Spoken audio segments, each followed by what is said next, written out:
Vamos a hablar de aplicaciones web real-time. Es algo que se viene trabajando ya hace muchos años, pero las tecnologías han venido cambiando.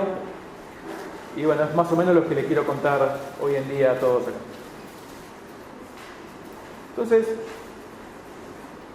principalmente, cuando hablamos de aplicaciones web real-time, la palabra mágica acá es real-time. Todos sabemos lo que son las aplicaciones web, tenemos aplicaciones web hace muchos años, desde que arrancó la web allá por los principios de los 90. ¿Qué estaban haciendo al principio de los 90 cada uno de ustedes? Piénsenlo. Bueno, había gente que estaba creando lo que es la web.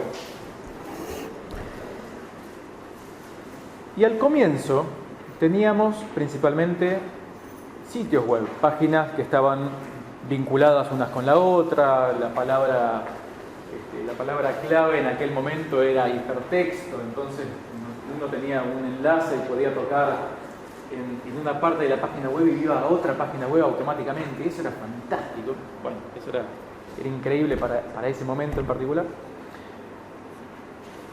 Ahora, con el tiempo, ¿me escuchan bien ahí atrás? ¿Sí? Ok. Con el tiempo, los sitios web fueron creciendo en complejidad, cada vez más complejos. Al principio solo teníamos HTML, después arrancamos con lenguajes de scripting adentro de los navegadores. Eso derivó con el tiempo en JavaScript, principalmente impulsado por Netscape y por Mozilla.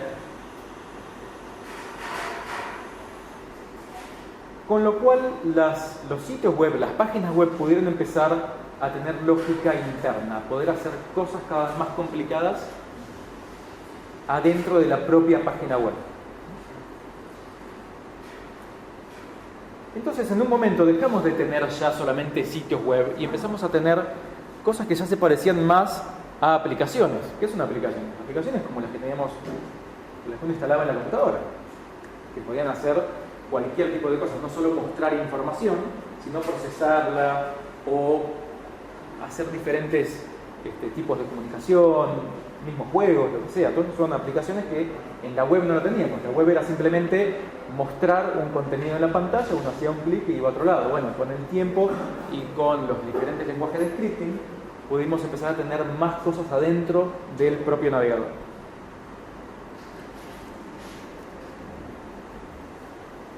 Muchos años después, ya hablando a mitad de los 2000, apareció Gmail, que es, digamos, quizás algunos no lo usó, creo que todos usamos Gmail en algún momento, si no lo estamos usando ahora, y es la típica aplicación web real-time. Es un cliente de correo electrónico. ¿Y cuál es la característica fundamental? Que uno puede recibir los mails directamente en la página web. No hace falta que uno apriete el botón refresh para ver si llegó un mail nuevo. Cosa que sí teníamos que hacer años antes con las páginas web, que eran mucho más simples. Años más tarde llegó Google Docs, que nos llevó a un nivel, un paso más allá en lo que es la interactividad en las aplicaciones web. ¿Quiénes usaron Google Docs? Todos.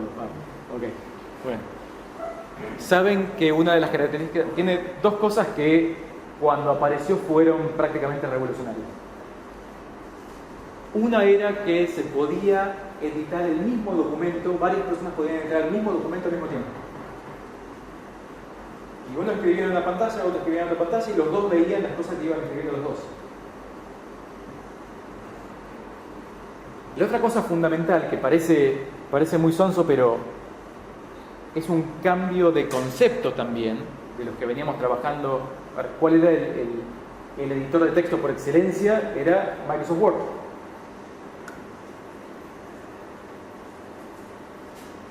Ahora, Google Docs, otra de las características fundamentales que tiene, no tiene botón de save. Uno nunca hace grabar, porque lo que uno va editando automáticamente va quedando grabado en el documento. Estas dos cosas son, ya vamos a ver, son fundamentales.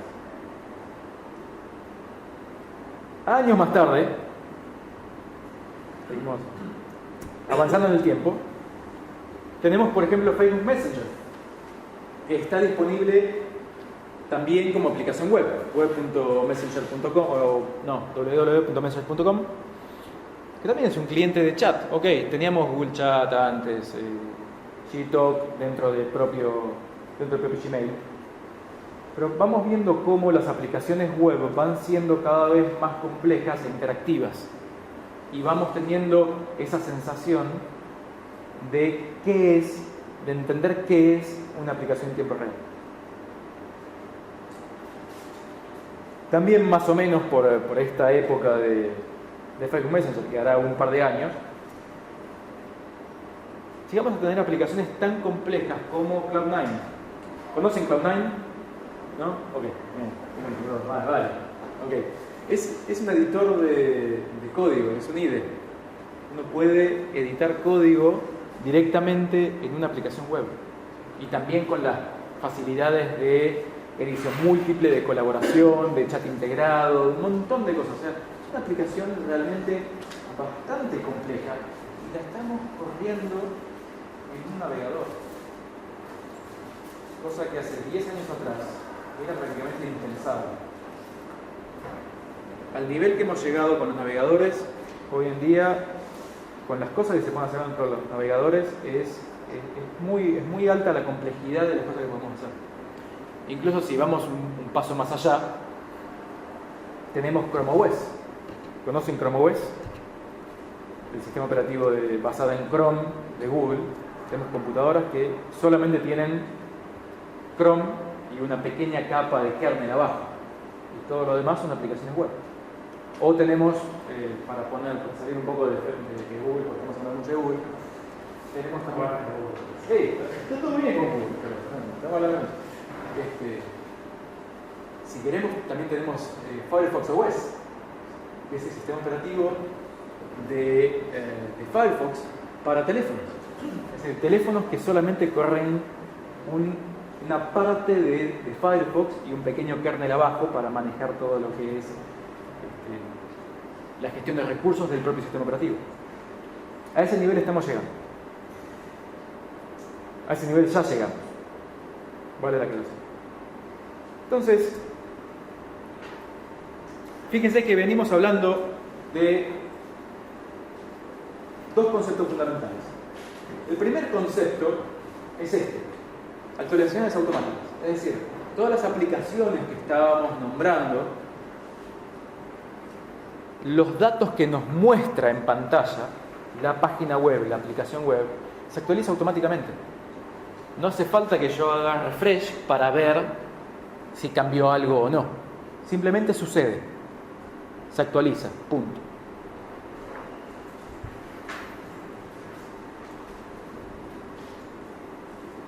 Justamente, una de las cosas que empiezan a desaparecer son algunos botones fundamentales, como el botón de grabar, como el botón de refresh. No existe más eso en determinadas aplicaciones, y en las que son realmente aplicaciones real-time, aplicaciones web real-time.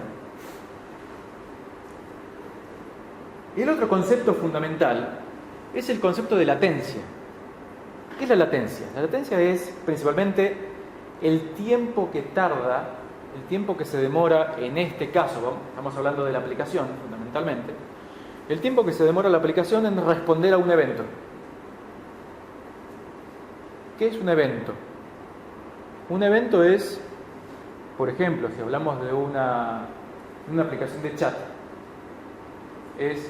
yo escribí el chat, apreté Enter, ¿cuánto tiempo tarda la aplicación en mostrarme que ese chat se envió? O del otro lado, alguien del otro lado me manda un chat a mí, ¿cuánto tiempo tarda ese chat en aparecerme en mi pantalla? Esa es la latencia. Hay estudios ya hechos hace muchos años, década del 80, década del 90, porque este tipo de cosas ya se vienen estudiando hace temas de usabilidad hace muchísimos años. Hay estudios que dicen, que muestran que latencias de hasta 100 milisegundos son totalmente imperceptibles. O sea, yo como usuario de una aplicación no puedo distinguir algo que ocurre instantáneamente a algo que ocurre con una demora de 100 milisegundos. Por otro lado, esos mismos estudios también dicen que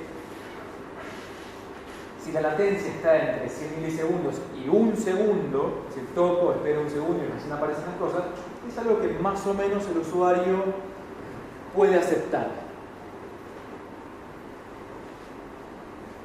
Ya más de un segundo la cosa se complica. El caso típico de toco un botón, no pasa nada, voy a tocar de vuelta. Si pasa más de un segundo sin tener una respuesta de la pantalla, es normal que la gente vaya y toque de nuevo. Y eso puede traer problemas. Si alguno tuvo la oportunidad de desarrollar aplicaciones web, estos son casos típicos en los cuales cuando uno hace un clic en un botón para, por ejemplo, mandar un mensaje, para grabar algo, lo que hay que hacer generalmente es, ni bien hacer clic, hay que deshabilitar ese botón. Porque si no, si llega a tardar y la persona vuelve a tocar, capaz que me graba 2 veces, no hace cosas raras. Entonces, por eso la latencia es muy importante. Deshabilitarlo es una forma, o hay otras formas, un poquito más civilizadas.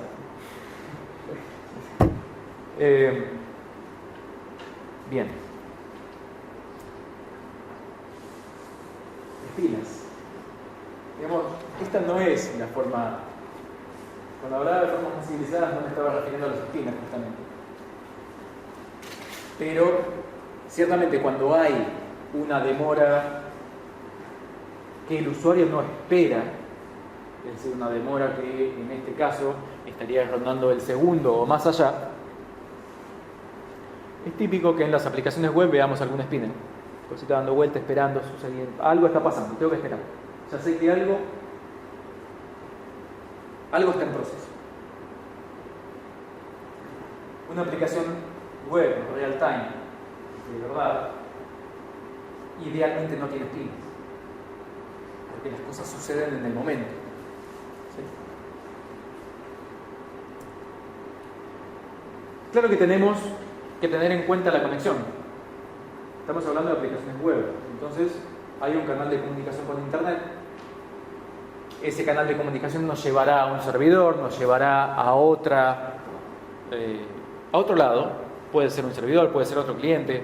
Hay incluso protocolos de comunicación cliente a cliente. Ustedes seguramente los conocen, los P2P, P2P, peer-to-peer.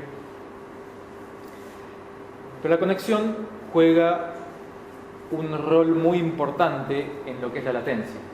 Si yo estoy conectado a una red, a una LAN con conexión gigabit, la latencia va a ser la que sea, va a ser pequeña, si las cosas están más o menos bien hechas. Ahora, si estoy conectado por una red móvil y justo no tengo cobertura 3G, y bueno, la latencia puede ser muy grande. Entonces, hay cosas que están dentro de nuestro control y hay cosas que no están dentro de nuestro control. Y la calidad de la conexión es una. No puedo asegurar que mi aplicación web, si estoy desarrollando una aplicación web, no puedo asegurar que siempre voy a tener una conexión perfecta. Debo estar preparado para casos en los cuales la conexión web falle, la conexión con internet falle. Pero hay cosas que sí se pueden hacer. Por ejemplo, hay diferentes técnicas. Hay un montón de cosas que se pueden hacer. Vamos a hablar de un par nada más. Una son las actualizaciones optimistas o optimistic updates. ¿Eso qué significa? Que yo desde la aplicación web, cuando recibo un pedido del de usuario, no voy a esperar a que la aplicación web se conecte con el servidor, haga lo que tenga que hacer, me traiga información, sino que voy a actuar como si eso ya hubiera sucedido. Y esto nos permite reducir mucho los tiempos de latencia. Por ejemplo, si estoy en una aplicación de chat y el usuario escribe un chat directamente para mandarlo, no voy a esperar a que ese chat llegue al servidor y el servidor me dice sí, ok, lo mandé, sino que inmediatamente, cuando el usuario hace enter, lo paso a la lista de mensajes. Si después llega a fallar, lo marco como que falló. Y le doy la posibilidad al usuario de que reintente o, mejor aún, que la aplicación reintente automáticamente. Ustedes lo habrán visto, si usaron, imagino que prácticamente todos habrán usado o usan WhatsApp. Nos manda el mensaje, inmediatamente aparece como enviado y después de un segundo, segundo y medio, depende de la conexión, aparece el primer tick. ¿Cierto? ¿Sí? Bueno, el primer tick es cuando el servidor lo recibió. A veces tarda. Entonces, si esperamos todo ese tiempo hasta mostrarlo como enviado, al usuario lo vamos a frustrar. La sensación va a ser fea. Entonces, hay cosas como esto, como las actualizaciones optimistas, que se pueden hacer para reducir los tiempos de latencia, por lo menos lo que el usuario ve. Entonces, lo que en definitiva estamos hablando es de esta característica que no sé bien cómo traducirla al español, que es responsiveness, es decir, por ahí se puede traducir como responsividad, pero no la encuentro la palabra correcta. Es cuán ágil es la respuesta de la aplicación a los diferentes eventos que hablábamos así. Tanto cosas que hace el usuario como cosas que suceden por atrás y que el usuario se tiene que enterar.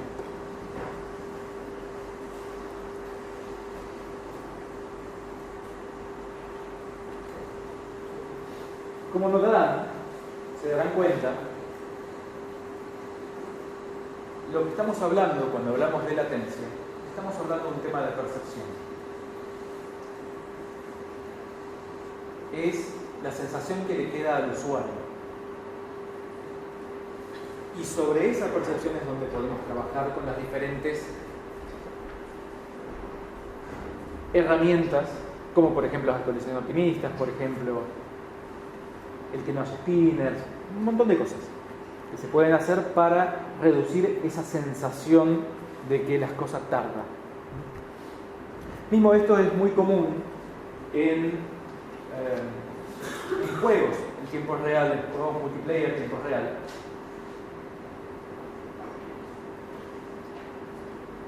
En las cuales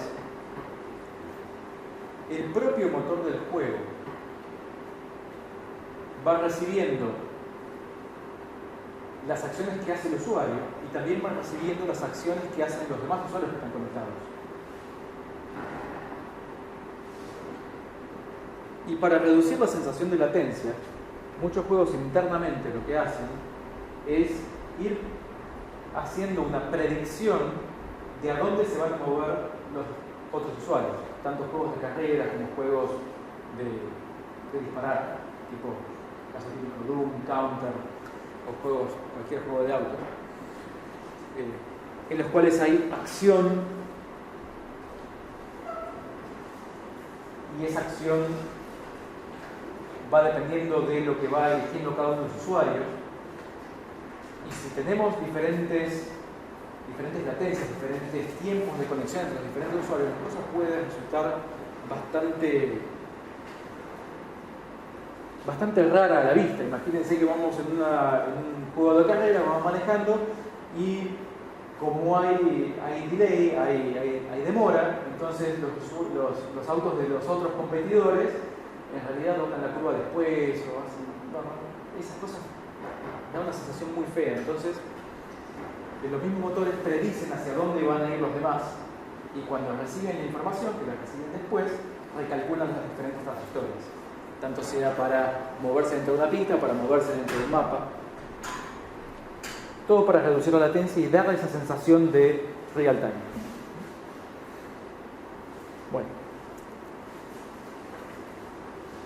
Dicho todo esto, hablamos de dos cosas. Hablamos de lo que son las actualizaciones automáticas y hablamos de lo que es la latencia. Ahora tenemos un par de temas muy importantes a considerar. Uno es el tema de la reconexión. Estamos hablando de aplicaciones web.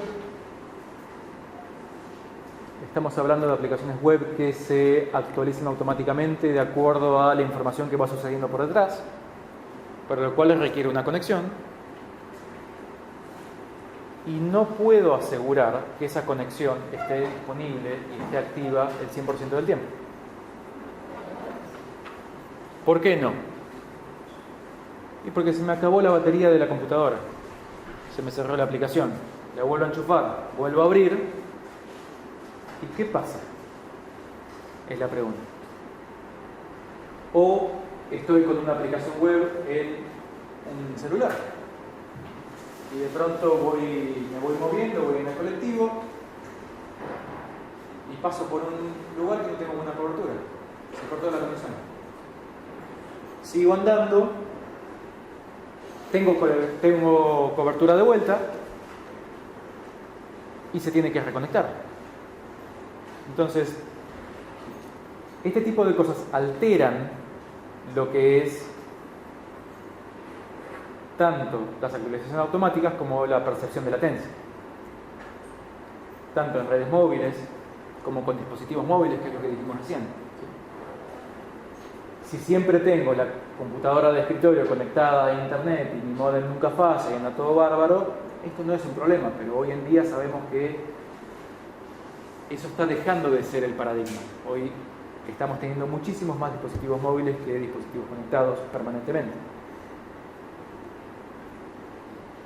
Esto nos lleva al siguiente problema, que es el problema de la conciliación, que es justamente, una vez que resolví el problema de la desconexión y volver a conectarme, ¿qué pasa cuando me volví a conectar? ¿Cómo hago para ponerme al día con todo lo que me perdí? Pues quizás no sucedió nada, bárbaro, pero si sucedieron cosas, ¿cómo hago? Incluso, si estamos hablando, por ejemplo, de una aplicación de chat o de una aplicación de correo electrónico, simplemente cuando me conecto de vuelta, vuelvo a pedir todos los chats y los muestro en pantalla. Y todo lo que tenía yo para enviar, que no lo había podido enviar porque no tenía conexión, lo envío y ya está, se resuelve el problema, más o menos. Una aplicación de correo, lo mismo. Me vuelvo a conectar, ¿qué hago? Pido a ver cuáles son los correos nuevos y los que tenía encolados salen todos. Pero si estoy hablando de algo un poco más complejo como un editor de texto, estábamos hablando de Google Docs, de Cloud9. ¿Qué pasa si yo venía editando, otra persona estaba editando al mismo tiempo, entre los dos estábamos editando el mismo documento, se cortó la conexión, yo seguí editando, la otra persona siguió editando, cuando vuelve la conexión, resulta que los dos editamos la misma parte. O yo edito una cosa y él la borró. Entonces tenemos un problema de un conflicto en cuanto a las actualizaciones. Estos son los tipos de problemas que tenemos que tener muy en cuenta dependiendo de la aplicación, del caso de uso de la aplicación que estemos hablando. El otro caso es, supongamos que no hay conflictos, pero por ahí yo cerré la computadora, me fui a mi casa, me fui a dormir, y el otro día abro y vuelvo a abrir la aplicación web, ese chat. Quizás en ese tiempo ocurrieron un montón de cosas. Por ahí todos mis amigos se pusieron a charlar entre todos y mandaron un montón de videos, un montón de mensajes. ¿Qué va a hacer la aplicación? Me va a bajar todo, me va a traer todo lo que yo no vi, quizás es demasiada información. Entonces, hay que tener cuidado con eso también. Cuando hablamos de sincronización, de resolución de conflictos, de conciliación, hay que tener también muy en cuenta el tamaño, la cantidad de información que estamos llevando de un lado para el otro. Fíjense que si hablamos de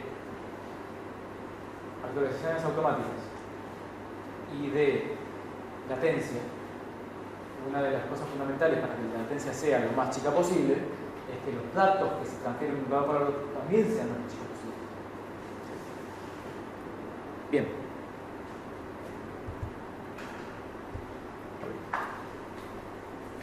Entonces, para que les quede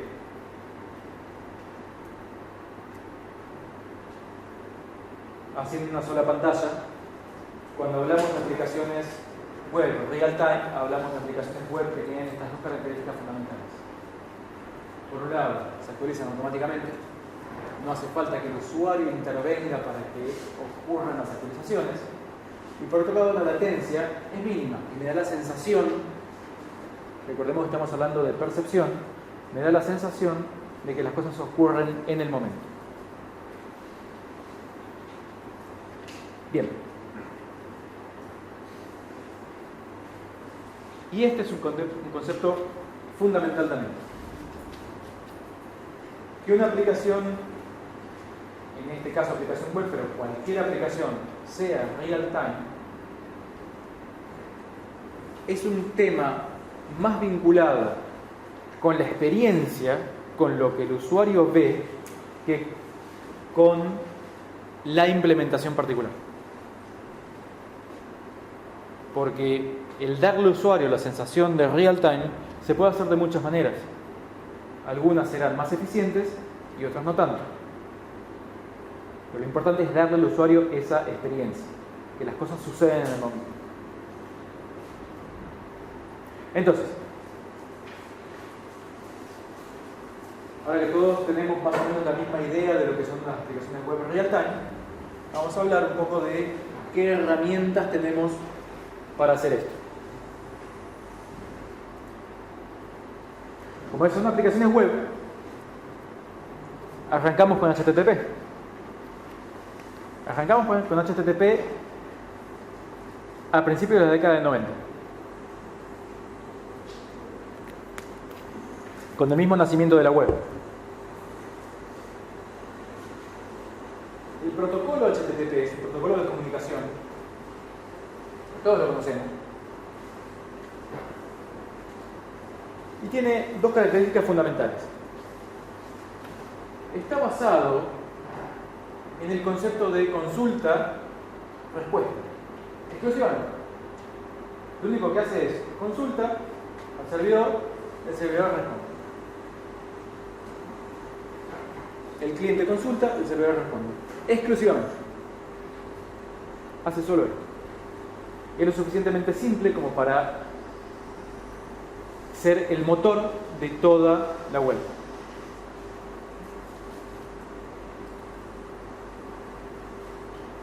Pero no es lo suficiente para hacer aplicaciones real time. Entonces, a fines de la década del 90, a principios de los 2000,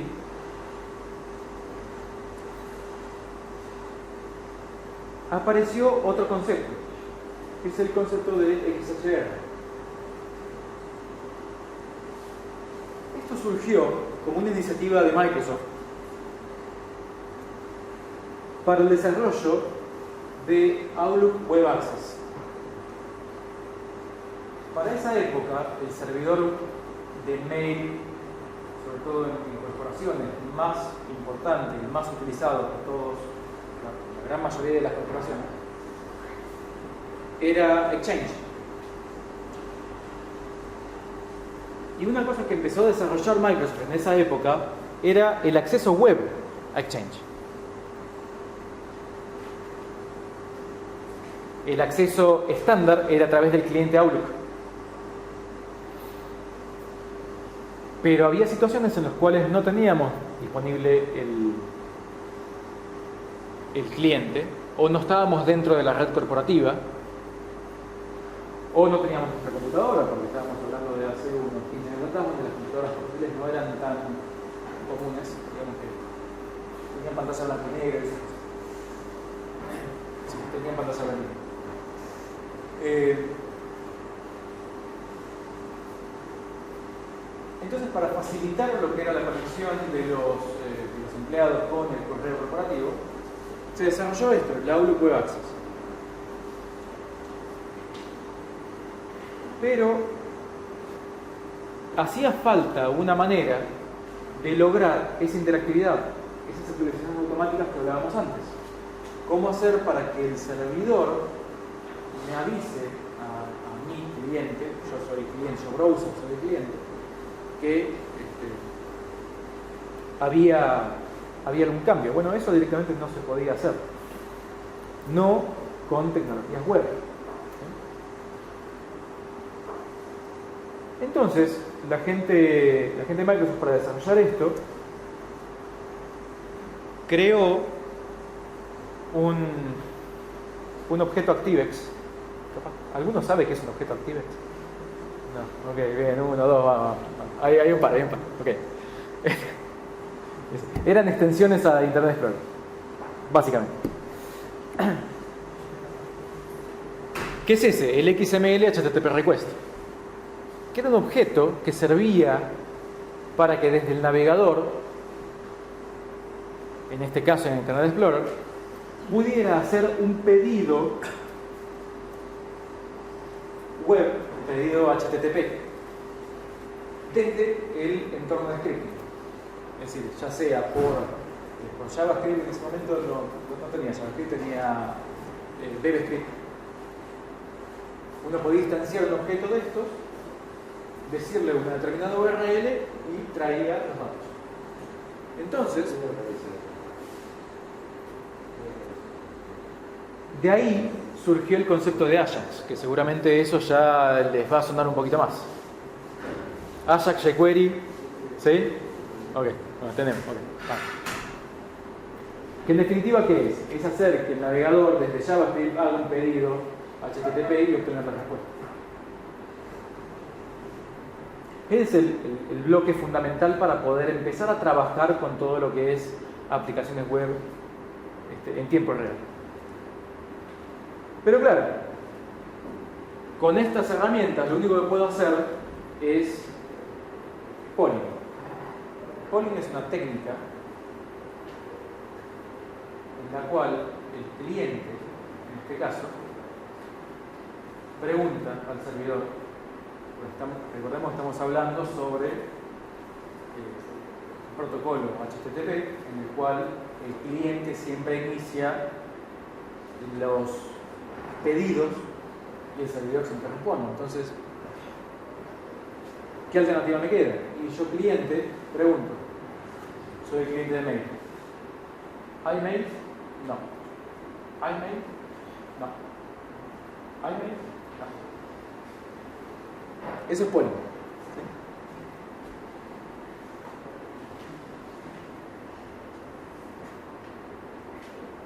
Es como en el capítulo de Los Simpsons, cuando Homero y Apu van a la India. ¿Lo vieron? ¿No sigamos a la India? No. ¿No sigamos a la India? No. Eso es polling. Exactamente eso es polling. Con polling logramos lo que es la actualización automática. Con polling nosotros desde el cliente pedimos, preguntamos, y si hay algo, va a volver ese algo y va a aparecer en pantalla. Pero lo que no logramos es resolver el tema de latencia. Bueno, a menos que hagamos polling cada 100 milisegundos, lo cual no es lo más conveniente.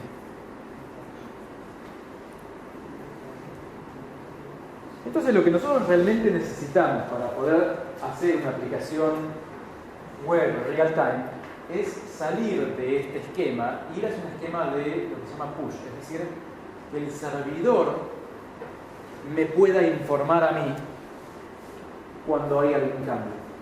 En vez de yo, cliente, tener que ir a preguntar y hacer polling, lo que estamos necesitando es que el servidor me avise.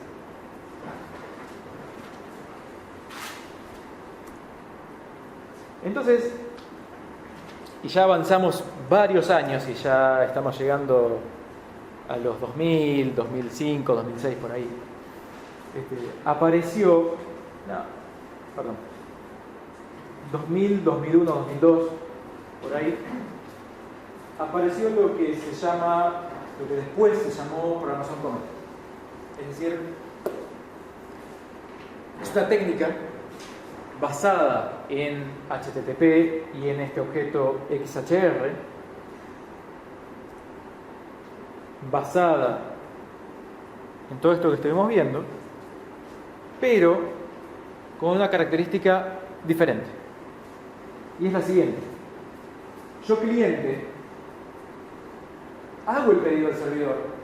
Le digo, servidor, ¿hay algo? ¿Y qué pasa? En un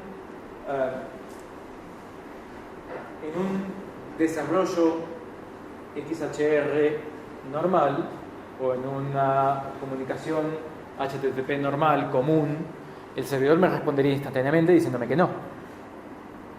Bueno, lo que dijeron acá los muchachos que estuvieron desarrollando esto fue: vamos a hacer que el servidor se guarde la respuesta. Entonces el cliente pregunta y el servidor no responde.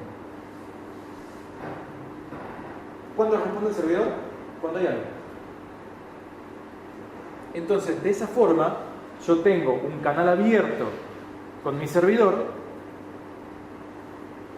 y solamente cuando el servidor tenga algo para decirme, me va a contestar. Y de esa manera, reduzco el tiempo de latencia.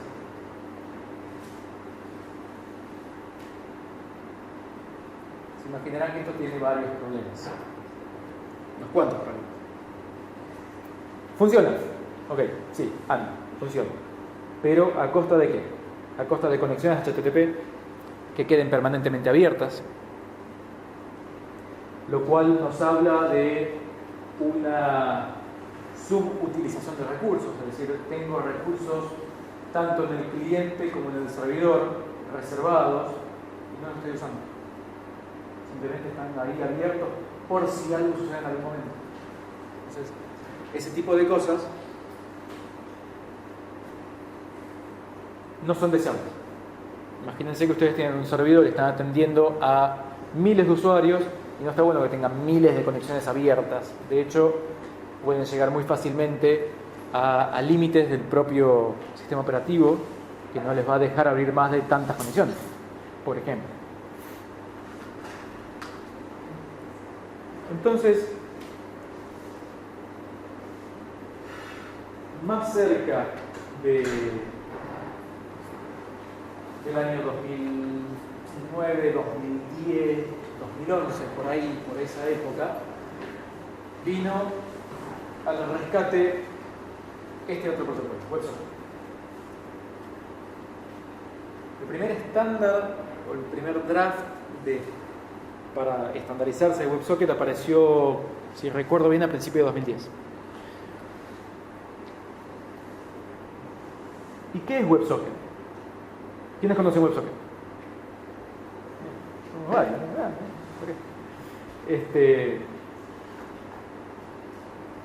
WebSocket, al igual que HTTP, funciona sobre TCP.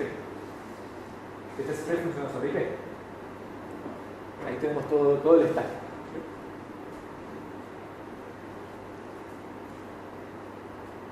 Se basa, para mantener compatibilidad con HTTP, que era uno de los requerimientos de diseño, en iniciar una conexión muy parecida a una conexión HTTP, pero después hacer un switch, hacer un cambio. En vez de ser HTTP, cambia a WebSocket, hace un upgrade de protocolo. Y una vez que hizo el upgrade del protocolo, esa conexión no se cierra, sino que queda abierta. Y al quedar abierta, se pueden mandar mensajes de un lado para el otro. Entonces tenemos mensajes, tenemos un canal de conexión con mensajes bidireccionales.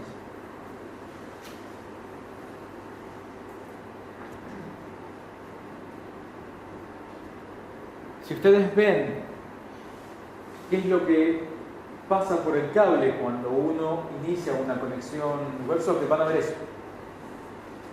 ¿Qué es eso? Eso es prácticamente igual a un pedido de conexión, a un pedido HTTP. De hecho dice get HTTP 1.1, pero tiene una característica fundamental, que tiene un header que dice abre WebSocket y otro que dice connection address. Esto los pedidos HTTP estándar no lo tienen. Este sí. Y es el pedido que le indica al servidor que esta conexión en realidad no la quiero mantener como una conexión HTTP estándar, sino que la quiero transformar en una conexión WebSocket. Y el servidor responde de esta manera. Responde, en vez de con un 200 OK, por ejemplo, responde con un 101. Y me dice, cambiamos el protocolo a WebSocket. Entonces, por este mismo cable, por esta misma conexión que se acaba de establecer, el servidor no la cierra y entre los dos empiezan a hablar otro protocolo, que es WebSocket. Esto es muy similar a lo que son los TCP sockets, que son es el protocolo de comunicación que se utiliza, que siempre se utiliza, hace muchos años que se utiliza, para lo que son conexiones cliente-servidor, pero fuera del ámbito web. Entonces, con un TCP socket, justamente tengo mi cliente, que no es web, y mi servidor, y los dos se comunican bidireccionalmente. Bueno, eso no lo teníamos en el mundo web hasta que apareció WebSocket. Teníamos alguna forma de emularlo, por ejemplo, con Flash. ¿Se acuerdan de Flash? Okay. Qué bárbaro. ¿Cómo cambian las cosas? Bueno, Flash internamente tenía una forma de hacer conexiones bidireccionales, pero no era web nativo, necesitábamos un plugin para poder hacer andar todo esto. Bueno, con esto, con WebSocket, ya pasando a nivel de estándar, HTML5 estándar, entonces ya tenemos algo nativo dentro de los navegadores que me permiten este tipo de comunicaciones bidireccionales. ¿Cómo estamos aquí? Para atrás. Ok. Bueno, bien, ventajas.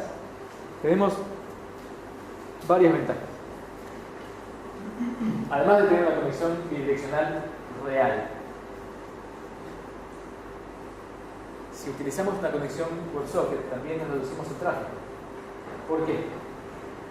Porque ustedes saben que cuando hacemos una conexión HTTP, el mensaje, el dato que yo quiero enviar, va encapsulado dentro de un mensaje HTTP que tiene headers, tiene un montón de cosas.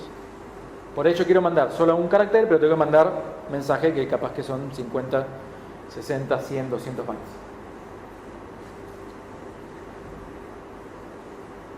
En cambio, en WebSocket, yo ya tengo la conexión abierta, ya sé de dónde tienen que ir los datos. Lo único que tengo que mandar es la información, los datos que quiero que vayan bien, con un encapsulado mínimo.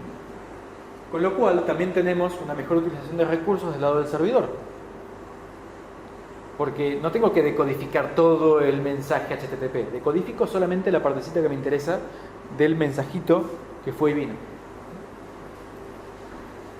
Entonces todo esto nos lleva, al final, a una mejor performance. Pero si tienes dos clientes no va a tener dos conexiones también. Si tengo dos clientes, sí. ¿Tengo algún problema con dos? No, porque las conexiones son mucho más livianas.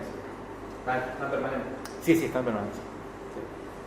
Por eso, al ser otro tipo de conexión, la utilización de recursos del lado del servidor de una conexión con WebSocket respecto de una conexión con HTTP es mucho menor.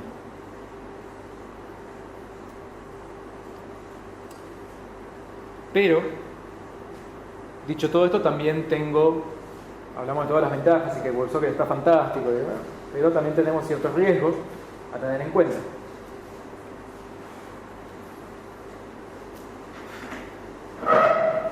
Quizás el principal riesgo son los proxies. Es decir, yo cuando me comunico, yo cliente me comunico por internet con un servidor, la conexión nunca es directa. La conexión siempre va pasando por diferentes equipos. Llamémoslo.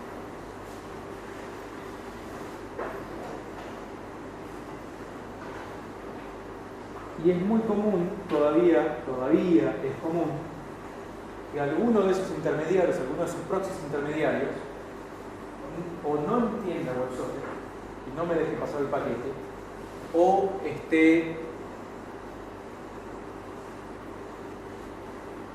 configurado mal, o que no entienda una determinada versión del protocolo WebSocket, que tiene varias versiones, y me rompa los paquetes. Entonces, hay cosas en el medio que pueden fallar. Yo trato de iniciar mi conexión WebSocket con mi servidor, mi cliente está perfecto, mi servidor está perfecto, pero alguno de los intermediarios no, y me rompe los paquetes. Eso sobre todo sucedía acá, estamos hablando de hace 2 años atrás solamente. Había una red móvil, una de las operadoras más grandes del país, que rompía los paquetes. Nosotros veíamos que era lo que iba y venía por el cable, veíamos estos mensajes HTTP y veíamos cómo se rompían. Sí, en esto, ¿Sí? Bueno, sí, es Movistar, ok. Pues yo la arreglaré.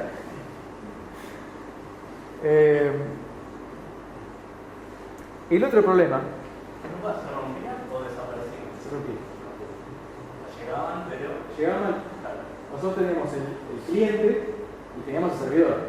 Veíamos lo que el cliente mandaba, nos conectábamos al router para ver qué es lo que el cliente mandaba, hacíamos un TCP/DAM de información, hacíamos lo mismo del lado del servidor y vimos que los paquetes eran diferentes. El cliente mandaba una cosa, el servidor recibía otra. Mandaba. Bien, eso lo hemos visto. El otro gran problema son las redes corporativas. En casa en general no tenemos problemas, pero en empresas muchas veces se usan firewalls, se usan proxies, se usan un montón de cosas para darle seguridad a la empresa, ponele.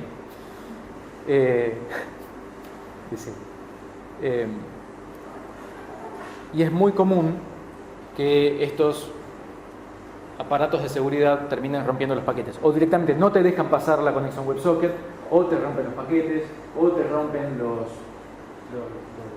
si quieres hacer una comunicación por HTTPS o por WebSocket seguro, que también existe, no te los dejan pasar, te hacen lío. Entonces, en definitiva, uno no puede estar seguro de que va a poder realizar una conexión WebSocket en todas las circunstancias. Entonces, ¿qué pasa? Otro tema.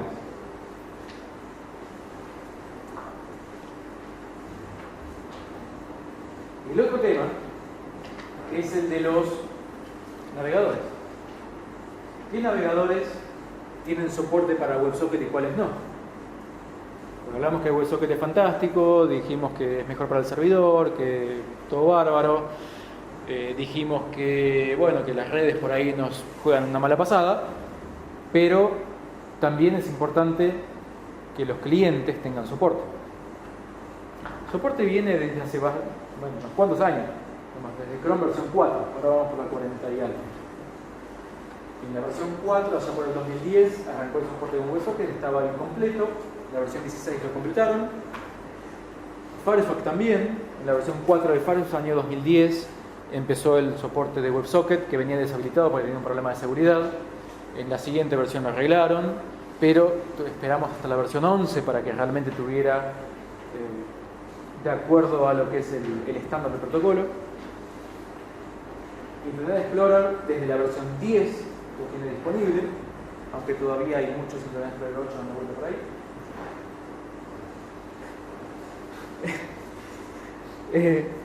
Y por ejemplo, iOS desde la versión 4.3 más o menos también tiene soporte en Safari para iOS de WebSocket, aunque recién en la versión 6 de iOS tienen soporte completo. Y Android desde la versión 4.4 del Android Browser también tenemos un soporte completo de lo que es el protocolo WebSocket. Es decir, nosotros desarrollamos nuestra aplicación que está bárbaro, nos aseguramos que la red está buenísima, pero ojo que también los clientes podrían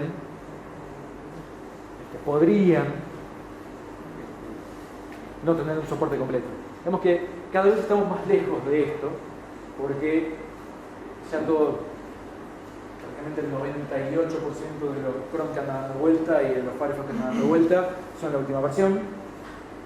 No podemos decir lo mismo de Internet Explorer. Sí podemos decir lo mismo de iOS y otra vez no podemos decir lo mismo de Android, aunque estamos bastante cerca de tener más Android 4 que Android 2.0. Entonces, vamos a cerrar, vamos a intentar ir dándole un cierre a todo esto. Vamos a hablar de las diferentes alternativas que tenemos para implementar. Por un lado, y la charla trataba de esto justamente, es si estoy en el mundo JavaScript, la alternativa más utilizada, la más común, es Node.js del lado del servidor y Socket.io como herramienta, como framework de comunicación.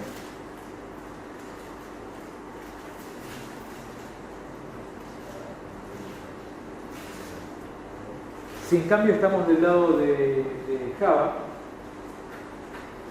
¿quiénes programan en Java? Quedan pocos.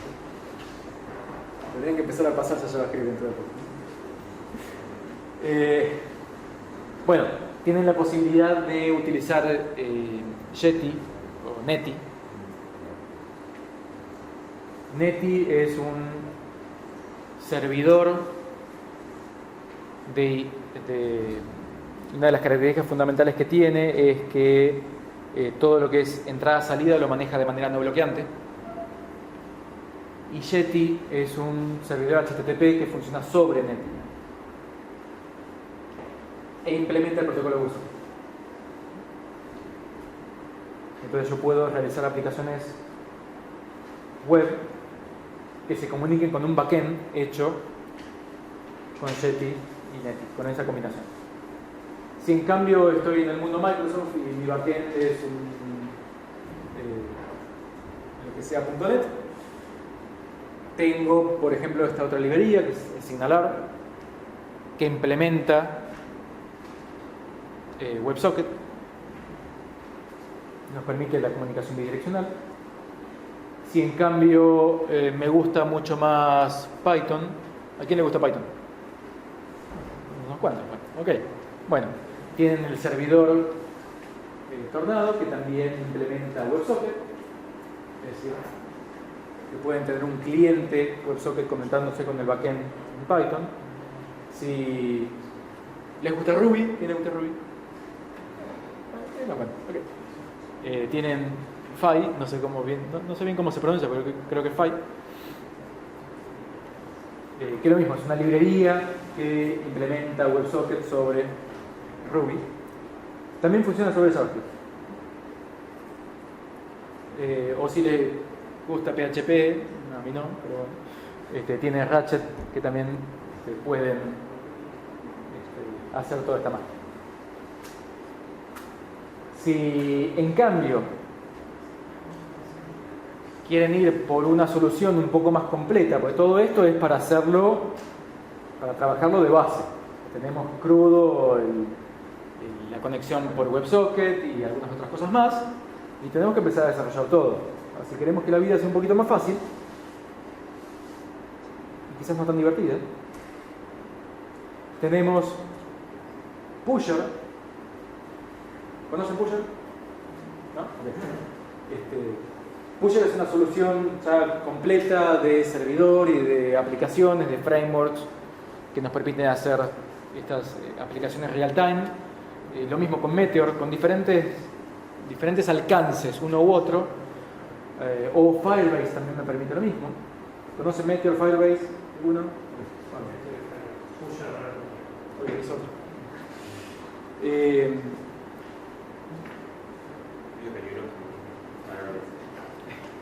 Tiene sus cosas. Una de las cosas, de los argumentos de venta de Firebase es: tengo mi base de datos y tengo mi cliente y se sincroniza automáticamente, todo en tiempo real. Entonces ellos me dan la base de datos y me dan una librería que yo simplemente pongo en mi aplicación web y toda la magia funciona automáticamente. Para hacer cosas rápidas y cosas sencillas está bárbaro. Lo mismo que Meteor, lo mismo que Pusher. Ahora, depende del caso que uno quiera resolver, por ahí eso no es suficiente. Por eso hay que tenerlo en cuenta. Bien, entonces, vamos a hablar de lo que vinimos a hablar. Vamos a hablar de Node.js y de Socket.io. Vamos a hacer muy rápido un pasaje por estas dos tecnologías, herramientas. Y en realidad lo vamos a mezclar un poquito con lo que es Express y Angular, para ver un ejemplo que les voy a mostrar en unos minutos. Node.js, ¿conocen Node.js? Bien, ¿de acuerdo? Ok, perfecto. Node.js, para los que no lo conocen, es un ambiente de ejecución de JavaScript fuera del navegador. Usualmente se dice en el servidor, pero puede estar en cualquier lado, en la computadora, cualquier cosa, en cualquier lugar, yo puedo ejecutar un programa escrito en JavaScript. Sí, una virtual machine sería así. Es una virtual machine. De hecho, se basa el núcleo de Node.js es V8. V8 es el motor, es el intérprete de JavaScript de Chrome. Node.js arrancó como un proyecto en el año 2009 y tomó la persona que lo desarrolló tomó dos cosas. Por un lado tomó V8, que es el motor de JavaScript, es el intérprete de JavaScript, y por otro lado tomó una librería de entrada-salida asíncrona, que se llama libv. Juntó esas dos cosas y creó un ambiente de ejecución de JavaScript en donde programo JavaScript y está todo basado en eventos, es decir, yo voy recibiendo diferentes eventos de las cosas que suceden a través de esta librería de entrada-salida, sean cosas que pasan en el sistema, en el file system, sean cosas que pasan en la red, etc. Suceden cosas en la red, suceden cosas en el file system y yo en mi programa JavaScript lo recibo como un evento. Y la otra característica que tiene es que todo lo que es entrada-salida es no bloqueante. Es decir, yo quiero leer un archivo y entonces le digo, programa, pongo fs.readfile, le doy la dirección del archivo y le paso un callback. Es decir, le paso una función que se me va a ejecutar al momento de que ese archivo sea leído. Y mi programa sigue, no bloquea como es un programa por ejemplo en Java. Yo quiero leer un archivo en Java, la línea que dice leer el archivo, cuando se ejecuta, Java va a leer el archivo y cuando lo terminó de leer, recién ahí continúa el flujo de ejecución. Sí, bueno, esto te cambia el paradigma, ¿no? También. Totalmente, te lo cambia completamente. De hecho, una de las motivaciones para desarrollar Node.js y para utilizar JavaScript fue un cambio de paradigma. JavaScript venía ya andando en los browsers hace muchos años con un modelo de programación basado en eventos. Es decir, yo tenía un botón y el botón tiene un handler on click. Yo cuando hago un clic, recién ahí se me llama a la función que atiende a ese evento. Bueno, ¿por qué no extendemos ese concepto a cualquier otra cosa que suceda? Sea leer un archivo, sea mandar un paquete de datos por la red. Y este tipo de trabajo con entrada-salida no bloqueante tiene muchas ventajas que si quieren después las charlamos, creo que está fuera de lo que es lo que venimos a charlar en esta presentación. Pero principalmente Node.js nos permite esto, nos permite un cambio de paradigma, nos permite programar con JavaScript en cualquier lado, en particular en servidores. Tienen la dirección de, si quieren más información de Node. Por otro lado tenemos Socket.io. Socket.io nos permite trabajar con este tipo de conexiones bidireccionales. En particular con WebSocket, que era lo que estuvimos diciendo que es la posta para hacer aplicaciones web en tiempo real. Pero, como dijimos que las conexiones por WebSocket muchas veces fallan, muchas veces no puedo asegurarme de que todo el camino esté limpio, desde la red hasta lo que hay del otro lado, el cliente, es decir, las cosas que están fuera de mi control, también tiene la posibilidad de que si no puede realizar una conexión WebSocket, puede hacer lo que se llama un fallback, es decir, degradarse a una conexión tipo XHR polling, que era lo que hablábamos hace un rato. ¿No es lo óptimo? No es lo óptimo. De hecho, no es deseable. Si puedo hacer una conexión por WebSocket es mucho mejor desde el punto de vista de recursos, desde el punto de vista de velocidad, de performance, pero si no lo puedo hacer, un polling es mejor que nada.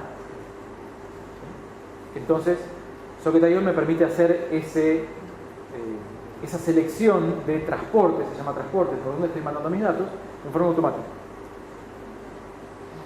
También me maneja automáticamente el problema de las reconexiones. Si se me corta la conexión, en cuanto vuelve la conexión, tengo eventos que me dicen, ok, me reconecté, cosa que yo, cliente, sepa que sucedió este evento, tanto de conexión como de conexión, como de reconexión, y pueda hacer lo que tenga que hacer. Traer nuevos datos, procesarlos, hacer las conciliaciones, etc. Por último, otra de las cosas que nos permite hacer WebSocket es multiplexar las conexiones. Es decir, yo podría tener múltiples conexiones de WebSocket desde un solo cliente hacia un solo servidor por el mismo canal. Cosa de optimizar más los recursos todavía.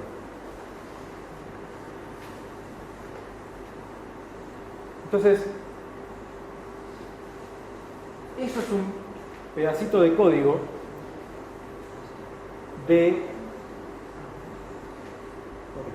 es un pedazo de código de cómo inicio del lado del servidor una conexión WebSocket.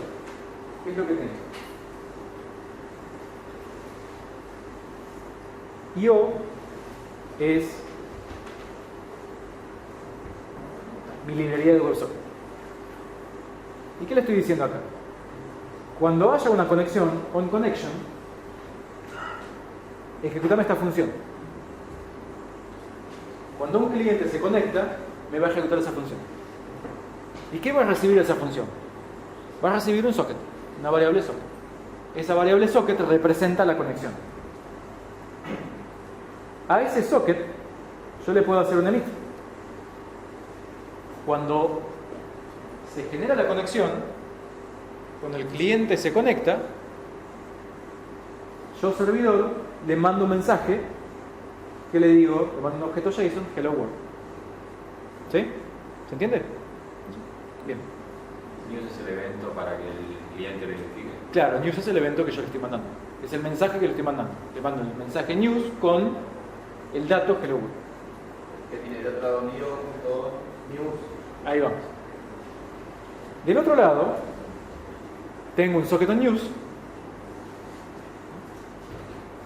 Cuando el cliente recibe news, va a ejecutar esa función y ahí en este data, va a recibir el hello world. ¿Está bien?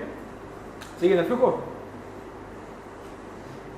Lo puedo mostrar por consola. Inmediatamente yo también, cliente, puedo enviarle un mensaje al servidor diciéndole mi otro evento y le paso otro dato. Y este lo voy a recibir acá. Y el servidor va a recibir my data acá adentro y también lo puede loguear por consola.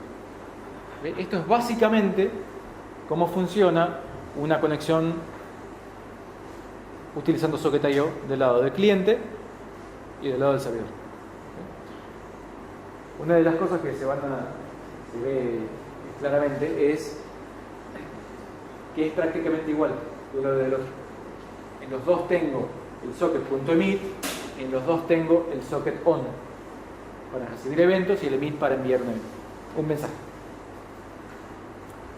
Y está bien que sea prácticamente igual, porque al ser bidireccional la conexión ya no tengo esa jerarquía de cliente-servidor. Ahora los dos son iguales.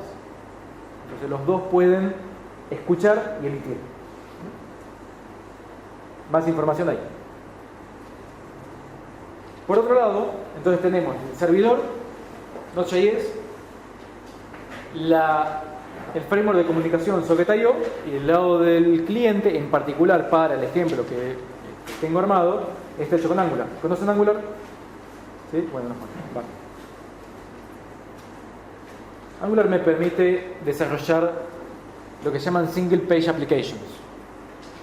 Ya no tengo diferentes páginas HTML y voy saltando de una página a la otra, sino que tengo una sola página en la cual el contenido de esa página va cambiando de acuerdo a lo que el usuario hace. Es una sola página y no se recarga.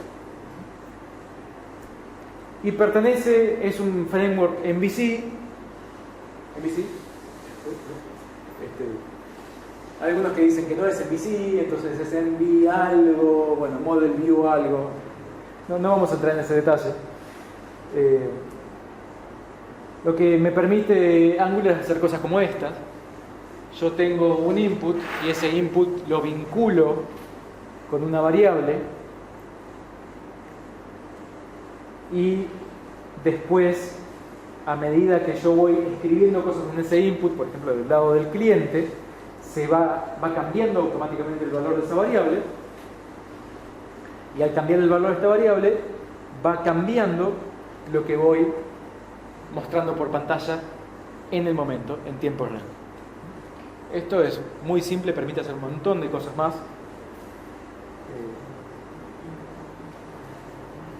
jQuery, ¿conocen? ¿Usan? Bueno. Es como la evolución de todo eso. No solo Angular, sino hay otras. Hay React, por ejemplo. React.js es otra de las librerías que están teniendo mucho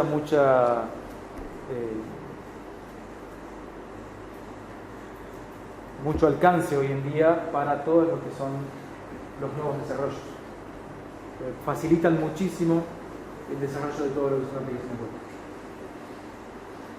Ya no tenemos que estar con jQuery yendo al elemento del DOM y tocando ahí cada una de las cositas que tenemos que hacer, sino que esto nos permite separar mucho más las responsabilidades y trabajar realmente mucho más rápido y mucho más seguro. Les dejo 3 videos que están muy buenos para que vean sobre este tema en particular, sobre Real-Time Web Applications. Están en inglés, pero están muy buenos igual. Y les dejo dos notas, 2 blog posts también sobre este tema, uno sobre Socket.io en particular y otro sobre aplicaciones web. Son muy interesantes por los conceptos que dejan marcados. Y después, si tienen curiosidad, también siempre recuerden que tienen el sitio caniuse.com, donde ustedes ponen un determinado feature, por ejemplo WebSocket, y les dice todos los navegadores que utilizan, el soporte de los diferentes navegadores a diferentes features. Bueno, muchas gracias.